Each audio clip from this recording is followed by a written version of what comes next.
सत साहिब सतगुरुदेव की जय। बंदी छोड़ कबीर साहिब जी की जय। बंदी छोड़ गरीबदास जी महाराज जी की जय। स्वामी राम देवानंद जी गुरु महाराज जी की जय हो।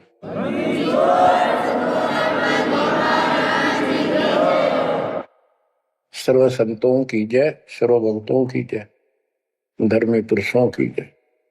श्री काशी धाम की जय, श्री सुडानी धाम की जय, श्री क्रोथा धाम की जय, श्री बरवाड़ा धाम की जय। सत साहिब ग्रीव न्योली नाद सुभान गति, लड़े भुजंग हमेश, जड़ी जानो नाम जगदीश है, विष नहीं व्यापे शेष। संत गरीबदास जी महाराज परमात्मा से प्राप्त अध्यात्म ज्ञान को कितने सुंदर तरीके से प्रमाण के साथ पेश करते हैं कि परमेश्वर कबीर जी का जो नाम है ये ऐसा जबरदस्त है। कबीर साहब ने बताया कि कबीर जैसे फनपति मंत्र सुन, रख पुन सुकोड़े, ऐसे बीरा मेरे नाम से बाल चले मुंह मोड़े। ये तो कबीर साहब ने स्वयं बताया। जैसे फनपति सर्प और गारुड़ के मंत्र को सुनकर उससे इतना डर जाता है कि अपने फन को इकट्ठा करके भागने की चेष्टा करता है, ऐसे मेरे नाम से, कबीर नाम से, उस सच्चे मंत्र से यू काल चले मुंह मोड़, ऐसे काल दूर भाग जाता है। गरीबदास जी कहते हैं, यम किंकर कर जोड़ चले तिस देख रे, धर्मराय के अंक मिटावे लेख रे, जीव जुनी नहीं जा बाठा डे गही, दर्ग मंज हजूर पकड़ छे की बही। गरीबदास जी आंखों देखा परमात्मा की शक्ति का वर्णन करते हैं कबीर जी का, कि उनको देख कर यम के दूत हाथ जोड़ के और दूर चले जाते हैं। और फिर परमात्मा ने धर्मराज के दरबार में जाके मेरी बही निकाली। बही वो बुक, वो पैड जिस पे अकाउंट लिखा था, और परमात्मा ने कहा ये मुझे दो, ये मेरा भक्त हो गया, इसने मेरी दीक्षा ले ली। वह पैड पाट दी दाता ने वहीं कर पर फेंक दी कूड़े में। दर्ग मंज हजूर पकड़ छे की बही, जीव जूनी नहीं जा बाठा डे गही। कि कबीर साहब ने जिसकी बाह पकड़ ली, जिसका हाथ पकड़ लिया, जिसको शरण दे दी, वो जीव 184 प्रकार की योनियों में नहीं जाएगा। बाह ठाडे गही, ठाडे ठाडा मीन तगड़े, समर्थ, शक्तिशाली ने हमारी बाह पकड़ ली, हमें शरण दे दी। ठाडे की परिभाषा थोड़ी सी बताता हूं आपको, क्योंकि बच्चों कोई भी हम प्रसंग सुनते हैं उसके साथ उसका जो लिंक होता है वो कथा का होना अति आवश्यक है, अन्यथा उसका कोई प्रयोजन नहीं रहता। काफी समय पहले की बात है, एक भक्त अब परमात्मा कबीर जी की शरण में था, संत गरीबदास जी के माध्यम से। और पुराने समय में खेती किसानी जो होती थी वो केवल वर्षा पर निर्धारित होती थी, और कोई नहर नूर नहीं थी, ना उसका कोई पानी लगता था। बारिश हो जाती थी कुछ एक क्षेत्र में तो उसमें किसान अपना उसको संवार के बीज बो दिया करते थे।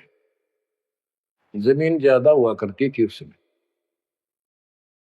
उस भगत की बहन के क्षेत्र में वर्षा होगी, वहां से मैसेज आया कि हमारे यहाँ बारिश हो गई है और सभी खेत एकदम बाने योग्य हो गए, बोने योग्य हो गए हैं, हेल्प के लिए आओ।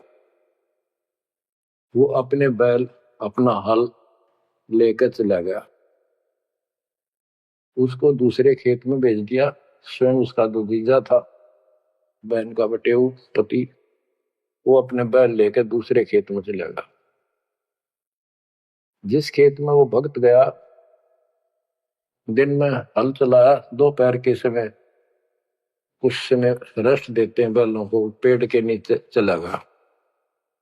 फिर वहां देखा आसपास एक तालाब थी, छोटी सी तलैया जोड़ी, उसमें कुछ पेड़ पेड़ थे, पानी था। बैलों को पानी पिलाने चला गया तो वहां एक मंडी बनी हुई थी, यादगार सी छोटी सी चबूतरा सा बनाकर। उस पे एक बेली गुड़की रखी थी। बेली पहले 5 किलो का कट्ठा ही बना करते, वो विशेषकर चढ़ाने के लिए होता था, भेंट अपने देवी देवताओं को किसान चढ़ाते थे, बोल देते थे पहले फसल का पहला वो 5 किलो ऐसे पीर का चढ़ाऊंगा। पीर की मंडी थी।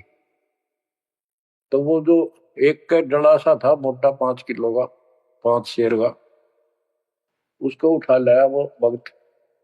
कुछ आप खाया, कुछ बैलों को खिला दिया, अपना काम करके शाम में घर पर आ गया, सो गया। रात्रि के 12 बजे के आसपास एक 4.5 फुट का, टोपी सिर पे, सफेद कपड़े, दाढ़ी, जैसे मुसलमान वेशभूषा हो, आके उससे 10 फुट दूर खड़ा होके और कहने लगा, तेने मेरा गुड़ कैसे खा लिया, तेरी हिम्मत कैसे पड़ गई, तो ठाड्डे की शरण में है इसलिए बच गया, न तुझे मारता और तेरे दोनों बैलों को मारूंगा। मेरी पार नहीं बसाई और कति लाल आंख कर रखी और बहुत गुस्से में था। यूं कह गौ चला गया। भगत को भी फिर थोड़ा सा एहसास हुआ यू के भला थी, बाकी इतना तो विश्वास था कि समर्थ की शरण में हो, इस तरह के कुतरुओं का कोई बहुत नहीं। फिर भी मन में था वही कहते, ये बात हुई तो हुई क्यों, ऐसा क्या कारण हो गया। उसने अपनी बहन से पूछा कि बहन ऐसे ऐसे उस मंडी पे गुड़ चढ़ा रखा था आपके खेत में, किसकी वहां रखी है वो आपके खेत के बराबर में जोड़ी पे, तालाब पे। तो उसकी बहन बोली के बात हुई भाई, क्योंकि एक बेली चढ़ा रखी थी, किसी ने गुड़की तो रखी थी, मैं ठा लिया, उड़ा कुत्ते खाओ उसने, मन बहन आती खिला दी, कुछ आप खा ली।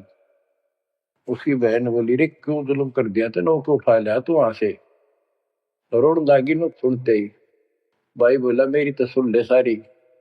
वो एक इतने 4.5 फुट का, 4 फुट का आदमी होगा और सफेद कपड़े पहन रखे, ऊपर टोपी, मुसलमान टाइप सा था, और मेरे से 10 फुट दूर खड़ा होगा। रात को आया और यूं बोला, तेरी हिम्मत कैसे पट गई, मेरा गुड़ उठा लिया, तेने खा कैसे लिया। मैं बोला नहीं, वो आप पे बोलेगा। ने बोला तू ठाड्डे की शरण में है, न तुझे मारू और तेरे दोनों गल मारू। ला ला के रखी थी और नो कहकर चला गया वापस। वो भेड़ और फूट फूट कर रोने लगी, बोला रे तो मेरा काला मुंह कराओ के जवाब दो, माने न्यू शहरों से तने के वो ये गुड़ पाया खाने को, हमारे अब सारे गुड़ की कमी है यहाँ पर। बहुत बुरी तरह लगी रो, भाई बच्चा कुकर मेरा भाई, अपने पति ने भी लड़न लगी, तने क्यों भेजा ही उस साइड में, तो इन्होंने क्यों ना भेजा, तेने बताना चाहिए था इसको पहले। वो भाई बोला तेरी अब भी अकल पर पर्दा पड़ रहा, उतरा शेर हाथ जोड़ के गया, अरे नो क्या तू ठाडेगी शरण में, हजार तो बच गया, न मारी न दो मैंने तो रोए जाओ पाछे थे।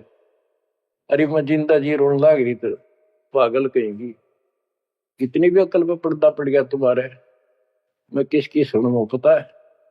मैं ये रिक्वेस्ट करूं थारे ते, तुम भी आ जाओ, ना इन भूतड़िया दिन डर डर मर जाओगे।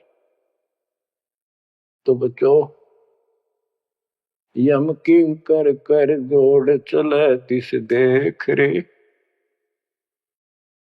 बच्चों आत्मा फूट फूट गाती है, चारों युग में संत पुकारे कूक क्या हम खेल रे, हीरे माणिक मोती बरसे ये जग टूटा ढेर रे।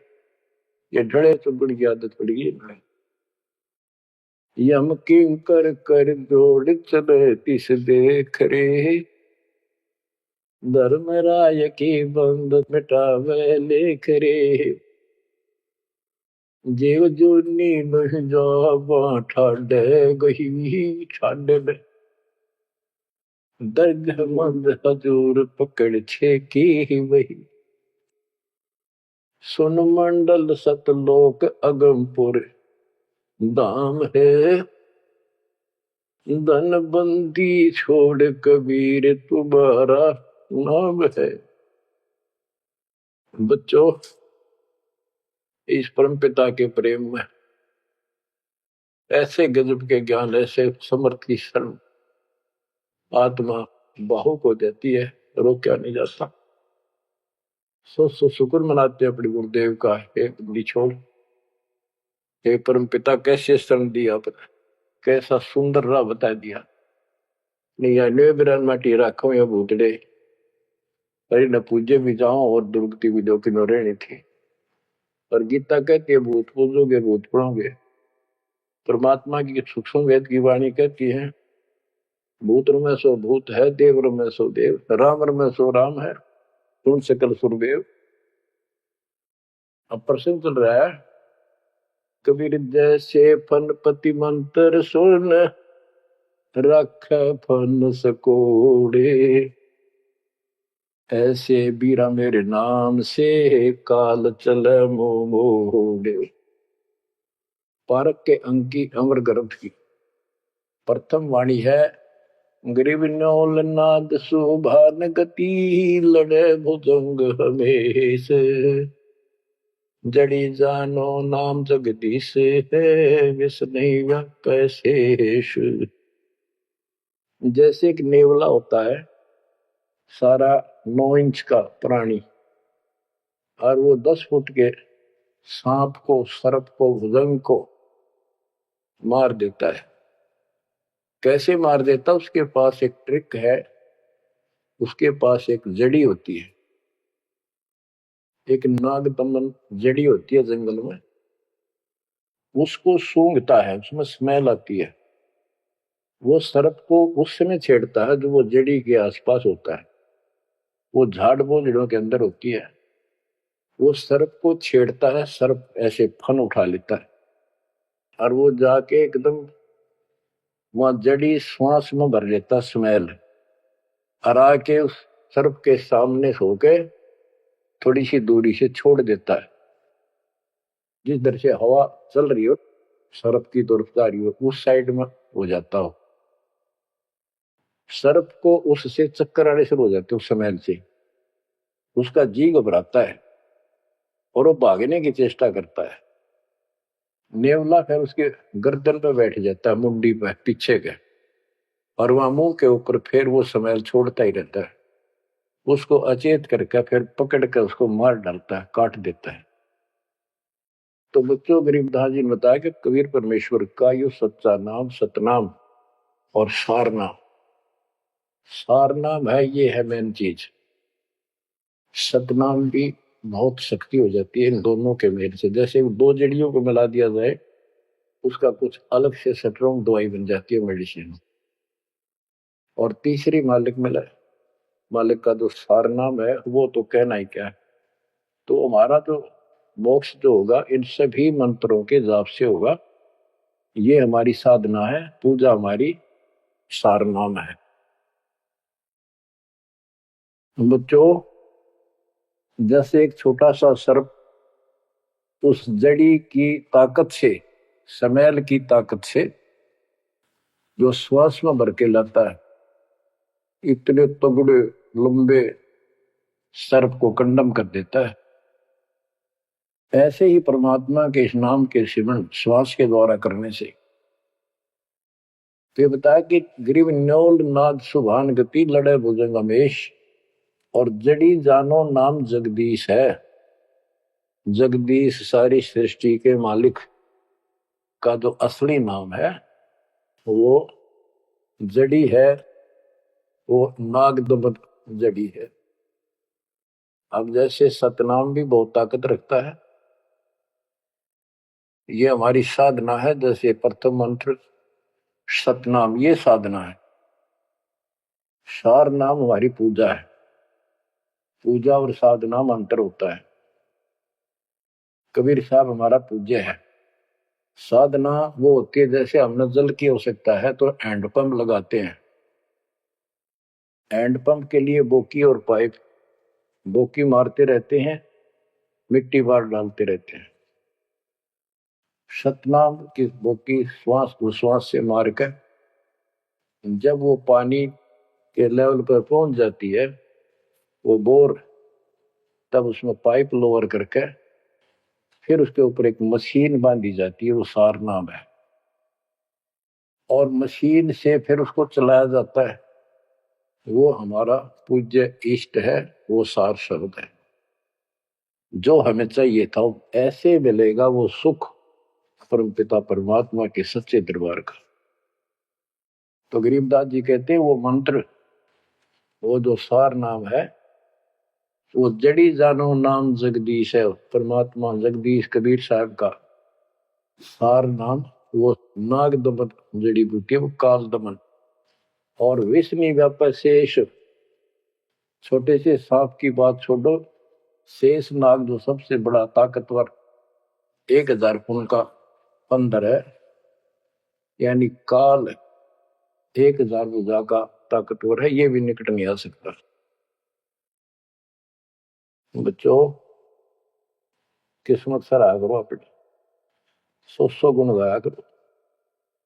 गरीबदास जी कहते हैं, गरीब साधों से ते मस्करी, ये चोरों नाल खुसाद, मल अखाड़ा जीतेंगे ये युगन युगन के माल।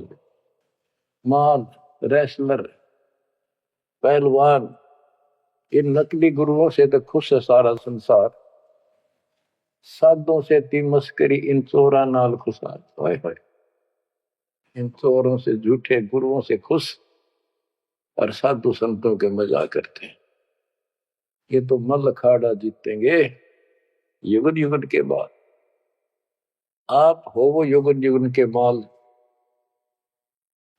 बच्चों आपको बहुत बार प्रमाण दिए जाते हैं, देता ही रहूंगा आखिरी सांस तक, क्योंकि सिलेबस यू है।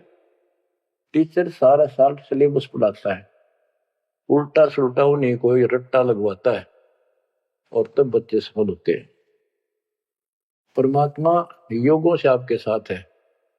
सतयुग में राजा अम्बरीश एक बहुत बड़े धार्मिक राजा हुए हैं और खूब यज्ञ किया करते थे, भंडारे करते थे, ब्राह्मणों को खूब धन दान करते थे, लागड़ गऊ बांटा करते थे। 1000 लागड़ गऊ बांट देते। लागड़ माने बच्चे वाली, प्याई हुई, दूध वाली। भोजन भंडारे करवाते थे, दक्षिणा देते थे। जैसा भी लोक वेद सुना था, गुरु जी ने बताया था, ऋषियों ने, वो सारा कुछ करते थे। परमात्मा वहां भी साथ रहते हैं, उनकी इज्जत रखते हैं भक्ति की, और बीच बीच में उनको समझाने की चेष्टा की। कोई ऋषि रूप बनाकर अम्बरीश जी को सच्चा मार्ग बताया, खूब ध्यान से सुना और नाम लिया। लेकिन वो ऋषि वहां सैकड़ों और मालिक एक। आखिर में राजा अम्बरीश भी हाथ खड़े कर गया, मालिक की साधना छड़ दी और वो ऋषियों वाली वो शुरुआत कर दी। इतने अच्छे भगत विष्णु जी के बने हुए थे। बच्चों में अब हंसी भी आती है, दुख भी होता है। गरीब वेद पढ़े पर भेद न जाने, वाचे पुराने ठारा, और पत्थर की पूजा करे बोलिए सृजनारा। वेद पढ़ा करते ऋषि उस समय, केवल वेद। पुराण तो इनकी अपनी रचना है, फिर गोसा लिखते चले गए और सारा वेद के विरुद्ध साधना करते और कराते थे। विष्णु जी की पूजा करे, और गीता क्या कहती है, तो चारों वेदों का सारांश है। विष्णु 3 गुणों में से एक सतगुण है। इन तीनों गुणों की भक्ति तक त्रिगुण में माया के द्वारा जिसका ज्ञान हरा जा चुका है, यानी इसी तक सीमित है जो, राक्षस स्वभाव को धारण किए हुए मनुष्यों में नीच दूषित कर्म करने वाले मूर्ख, ये मेरी भक्ति ना करते। तो अम्बरीश वही साधना करता था, लेकिन पिछले संस्कार किसी जैसे भी चल रहा भक्ति युग बच्चों, आप इन बातों को बार बार सुनोगे तो आपके दिल में समा जाएगी कहानी सच्चाई ये है।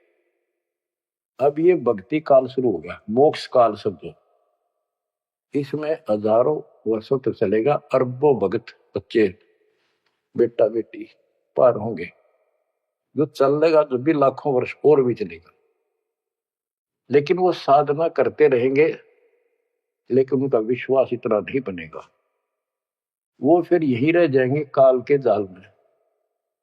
उन्हीं में से फिर, क्योंकि उनकी भक्ति जबरदस्त है, शास्त्र अनुकूल है, अगले सतयुग में उन्हीं पुण्यात्माओं को काल जन्म देगा, उनको पहले ऊपर के लोकों में रखेगा, ऊपर के लोकों में स्वर्ग में देवता हजारों लाखों वर्ष वहां रहेंगे। यानी एक कोल्लू के साथ चक्कर है, चैन है, चैन, उस चैन पर जैसे डाल देते हैं ब्रह्मलोक में गए, फिर चक्कर काटते काटते विष्णु लोक शिव लोक सारे अपने कर्म फोड़ के भोग के खत्म करके फिर भी उनके पुण्य इतने बच जाते हैं कि सतयुग में जन्म देते हैं उनको, और सतयुग में भी अच्छे पुण्य कर्मी फिर राजा बनते हैं। और वह भक्ति, ये वाली भक्ति कसक और वो शेष बची ताकत फिर भी साथ रहती है, और इस कारण से भगवान भी उनके साथ रहना पड़ता है। जो बच्चा गौ की नजर में यूं साई को संत, भक्तों के पीछे फिर भक्त वसल भगवंत। कबीर जो जन मेरी शरण है ताका हूं मैं दास, गेल गेल ला गया करो जब लग धरती आकाश। तो अपने इस विधान अनुसार अमरीश से मिले, ठीक है, एक बार तो यह बात इतनी गजब की है, सारी ठीक ठीक लगती है, लेकिन माहौल खराब होता है। ये ज्ञान बताने वाला एक होता है, दूसरा समर्थक नहीं होता, उस दिन में वो भूल जाते हैं और इसी लोग बहका देते हैं, कहां सी बातें करते हो, वेदों में ऐसा कहीं नहीं है, वेदों में ऐसा नहीं है। अब दास तो कहना चाहता है, फिर अगले जन्म उस भक्ति से वो अम्बरीश राजा स्वर्ग गया, स्वर्ग में अपने पुण्य भोगे, फिर त्रेता युग में फिर राजा जनक के रूप में वह आत्मा ने जन्म लिया, वहां भी खूब भक्ति करी, विष्णु के कट्टर पुजारी, वही भावना वही भाव फिर भरा हुआ था, परमात्मा फिर भी मिले उनको। लेकिन राजा और सिद्धियां इतने ठाठ बाट और मकाने वाले वो गुरु निरे ऋषि हमारी ऐसी घिस काट रखी काल में, हम ऐसे मूर्ख बना रखे, थोड़ा सा भी सुख हो जाए, कोई प्रभुता कोई पद प्राप्त हो जाए, हम खुद भगवान बन जाते हैं।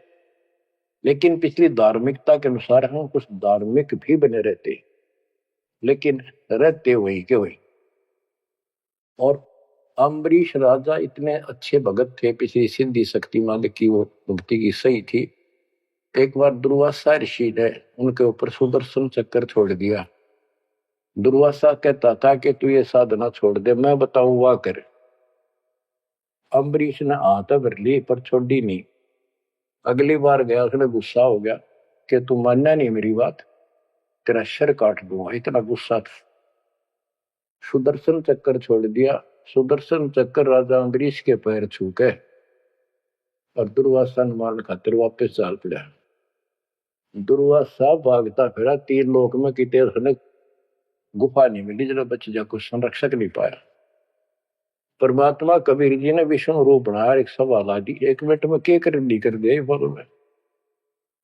दुर्वासा ने देखा भगवान विष्णु बैठे, वहीं पहुंच गया और कंप पे डांक ठोक रखी, मन बचा लो भगवान, बचाओ मुझे, सुदर्शन चक्कर मुझे मारेगा। परमात्मा बोले क्या गुस्ताखी कर दी, क्यों मार रहा है तेरे को। फिर वह सारी कहानी बता दी। भगवान बोले कि भक्ति के भाव से चलो, ये ताकत से नहीं चलता ये मार्ग, अपना ज्ञान दो, कोई मानने ठीक है, ना मानो ना मानो, मुझे बचाओ भगवान मुझे बचाओ। उसमें सुदर्शन चक्कर रुक गया, खड़ा हो गया दूर, भगवान की शक्ति से डर के देख के।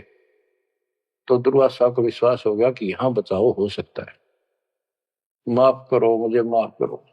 परमात्मा बोले अम्बरीश के पैर पकड़े, वो बताओगा तुम्हें, इससे मैं नहीं बचाऊंगा।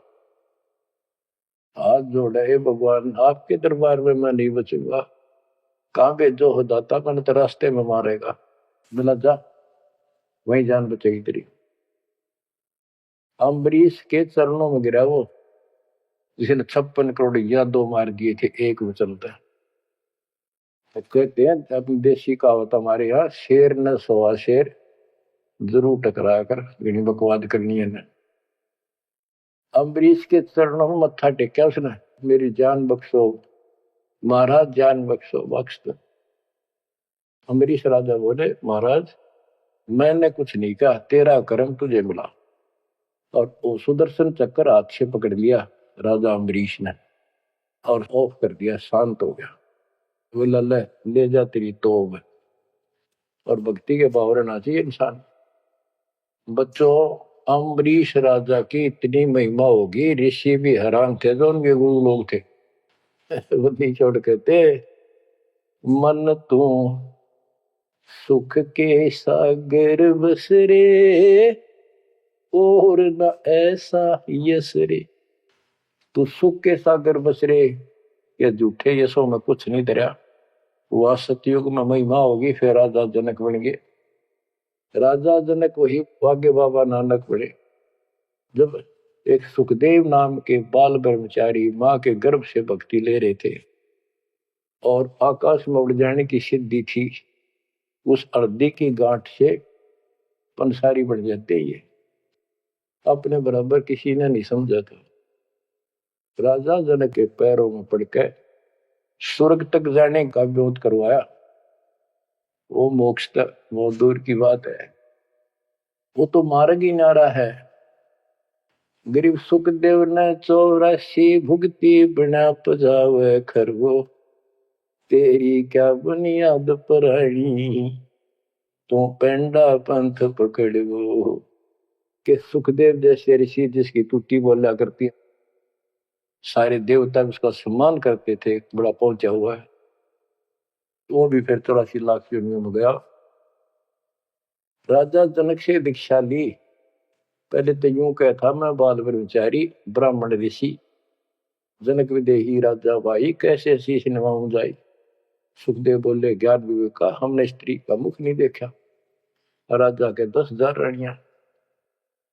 तो गरीबदास जी कहते हैं, गोरख से ज्ञानी गणे सुखदेव जति जिहान। वो अपने आप को जति मान रहा था। और सीता सी वो बारिया, संत दूर स्थान। संत के घर बहुत दूर है, इन बात तो नहीं भाई इसने ब्याह करवा रखा है, इसका यूं हो रहा था, भाई संत कैसे हो सकता है। 10,000 रानी थी, फिर भी उस नकली थे तो भी अच्छा था राजा जनक। बच्चों, ये मूल ज्ञान है, ये निचोड़ है, निष्कर्ष है, ये तत्व ज्ञान है। और राजा जनक रूप में बहुत गणे यज्ञ किए, बहुत प्रमाण है पुराणों में। बहुत धर्म भंडारे लाए, यानी दूध वाली गाय बाटी साधु संत, तो वो धर्म पुण्य बन गए। अब देख काल कैसे ठगी करता बच्चों, सारे पॉइंट याद रखने पड़ेंगे। बेमतलब अपने धन ने खोया नहीं करते। राजा जनक और सुखदेव विमानों बैठकर स्वर्ग जान लग रहे। रास्ते में 12 करोड़ आत्माएं नरक में तंग पा रही थी, हाहाकार मचा, रोवे। राजा जनक ने कहा, ये आवाज कहां से आ रही है चिल्लाने की, रोको मेरा विमान रोको। रोक दिया। उनको बताया गया कि यहाँ एक नरक है, उसमें 12 करोड़ आत्माएं जीव अपने कर्म दंड भोग रहे, पाप। राजा ने कहा, इनको छोड़ दो, इनको कष्ट ना दो। तो वहां जो उनके साथ गए थे देवदूत, यमदूत, वो कहने लगे, जी यहाँ आपका हुक्म नहीं चलता, यहाँ का राजा धर्मराज है, उसके आदेश से सब कुछ होता है। बोला, या तो मुझे इस नरक में डाल दो, मुझे भी यहीं छोड़ दो, ना इनको निकाल। धर्मराज तक बात गई। धर्मराज जी वहां आए, बात सुनी। धर्मराय बोले, राजन अपने अपने कर्मा का फल सब न भोगना पड़ता है, ऐसे नहीं कुछ हो सकता। तो राजा आकड़ गया। भाव यानी एक परमार्थी भाव, परमार्थ भी हिसाब का होना चाहिए। उपवाद में कोई परमार्थ नहीं चला गया कि या तो मुझे यहाँ छोड़ दो या इनको साथ लो मेरे। तर धर्मराय ने एक विकल्प निकाला कि आप अपने पुण्य दे दो इनको, आधे या जितने चाहते हो, उतने समय तक इनको आपके साथ वहां स्वर्ग में भेज देंगे। राजा ने 50% पुण्य दान कर दिए। सबको बिठा के 12 करोड़ आत्माओं को विमान में बिठा के और स्वर्ग ले गए। बच्चों, सुखदेव ने गलती करी नहीं, वो तो आज तक स्वर्ग में है। और वो राजा जनक ने आधे पुण्य खत्म कर दिए, बाकी के पुण्य में किला झाड़ के खा के खर्च के खोखंडा के बाबा नानक रूप में जन्मे। पहले राजा थे 2 जन्मों में, दुनिया भर के नौकर होते थे, और फिर हैंड टू माउथ हो गए, खुद नौकर लगे नवाब के मोदी खाने में, गोदाम में। अब बच्चों, अब हमने सावधानी न्यो भी बरतनी है, अपने नाम अपने भक्ति ने नष्ट नहीं करा, किसी के ऊपर भावुक हो गया। एक बताओ था कि मैंने अपने भाई दुखी हो रहा था, उसको अपने पुण्य दे दिए, भक्ति दे दी, वो तो ठीक हो गया। मेरी डूबती हो रही है, बुरा हाल हो रहा ना, वो दिक्कत होगी, बीमारी होगी, आगे तागे दुख होने लग के, तो ये बकवाद नहीं चले, मर्यादा जो बनाई है उसको संभालो। तो कहने का भाव ये है कि आपको इस पॉइंट पे लाना चाहता हूं। अब राजा जनक राजा थे, राजा अम्बरीश राजा थे, वो बाबा नानक बने खुद नौकर लगेगा राजा के।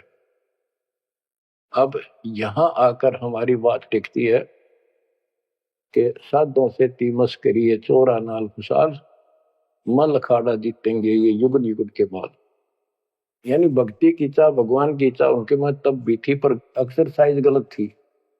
अब परमात्मा फिर मिले उनको आकर के।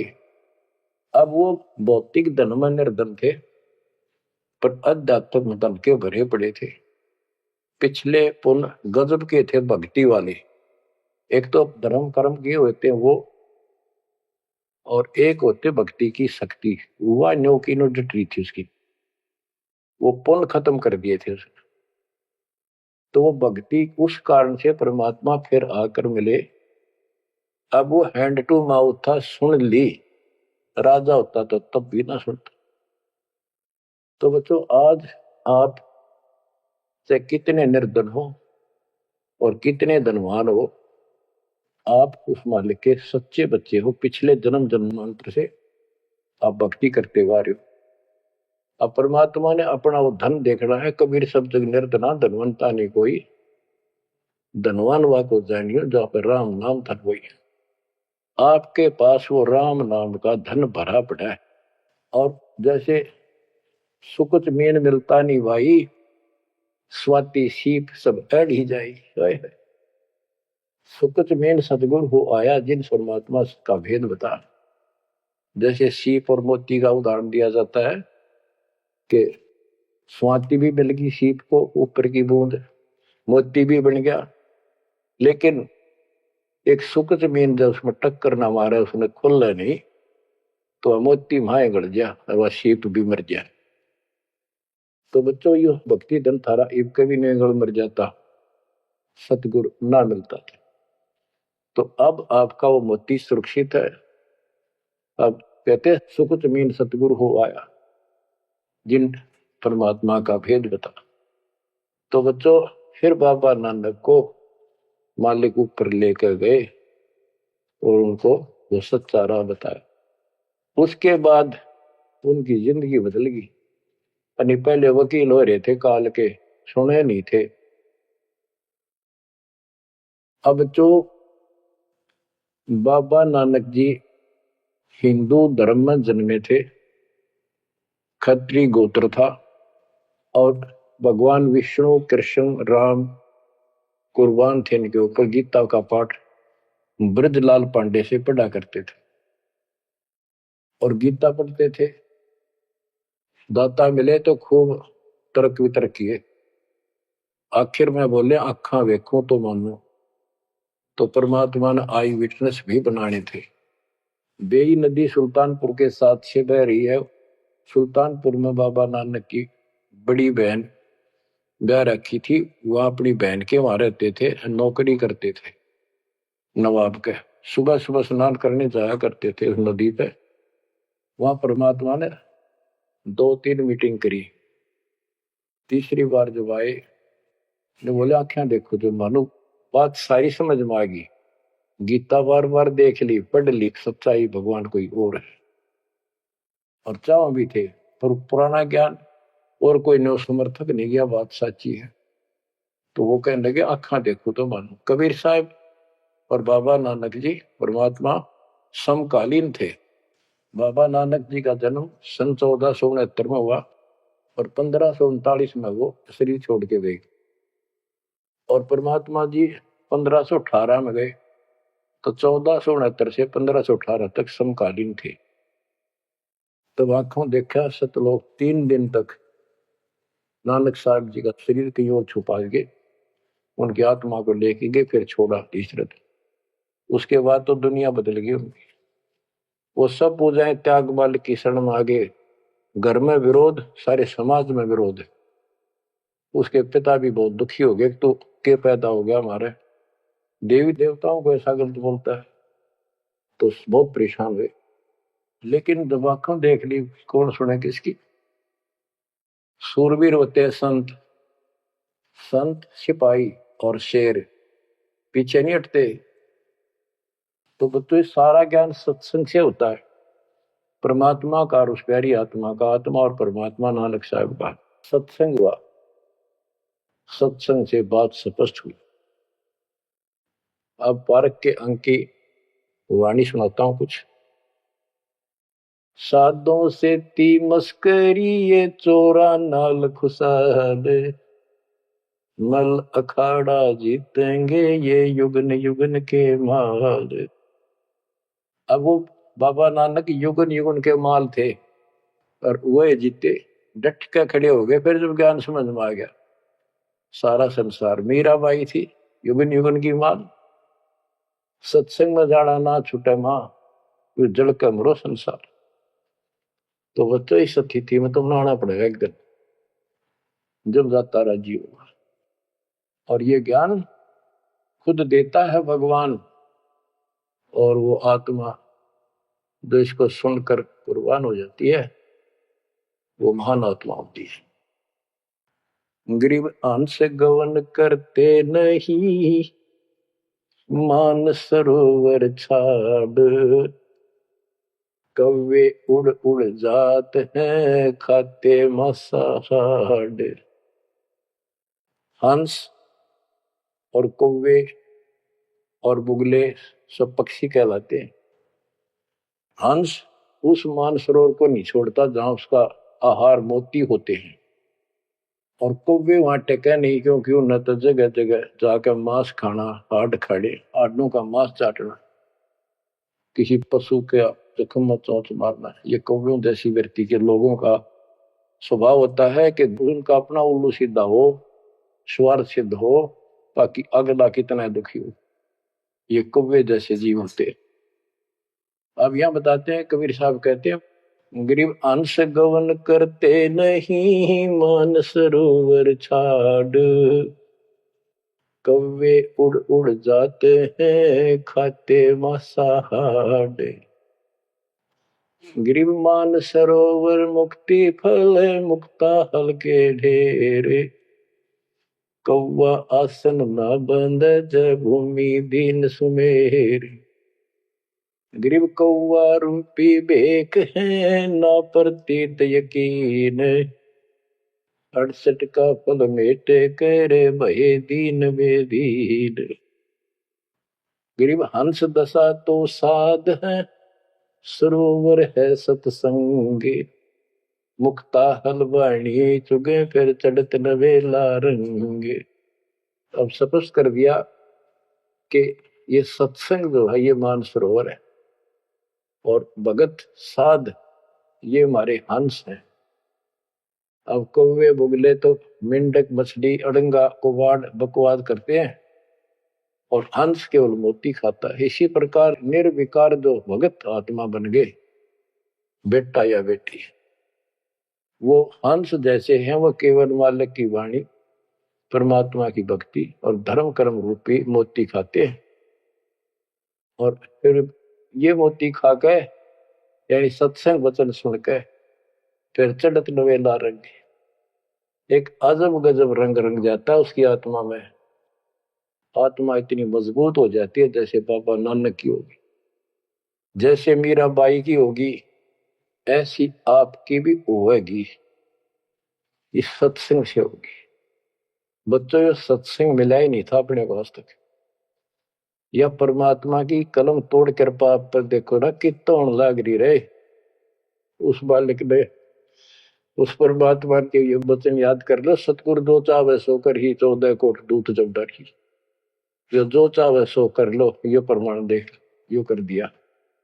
ऊत भूत चमत्रास निवारे, पर चित्रगुप्त के कागज पाड़े। पुण्यात्माओं, धन्य आपके माता पिता जिनसे जन्मा, और धन्य आपकी किस्मत, धन्य आपकी पिछली करनी, और धन्य आपके इस समय को कि आपका जन्म किस समय में हुआ है। इस मालिक के प्रयत्न को, दास के इस प्रयत्न को हल्के में ना लेना। पुण्यात्माओं, उस दाता की अमर कथा आपके हृदय में भर रहा हूं, ये अमृतहार आपको करा रहा हूं। बच्चों, कुर्बान हो जाओ। समय पहचान दो, टाइम बार बार नहीं आता होगा आपका। ये संसारिक धंधे थे कर कर मर लिए, इनमें फिर भी पूरा ना पटता। इस मालिक की तरफ ध्यान ज्यादा दो, हर चीज में बरकत दिखा दूंगा, नारी नारी। परमात्मा आपको मोक्ष दे, आपको समय दे इस अनुभव रत्न, इस मानसरोवर बनाने का, आत्मा के मैल कटाने का सत्साई।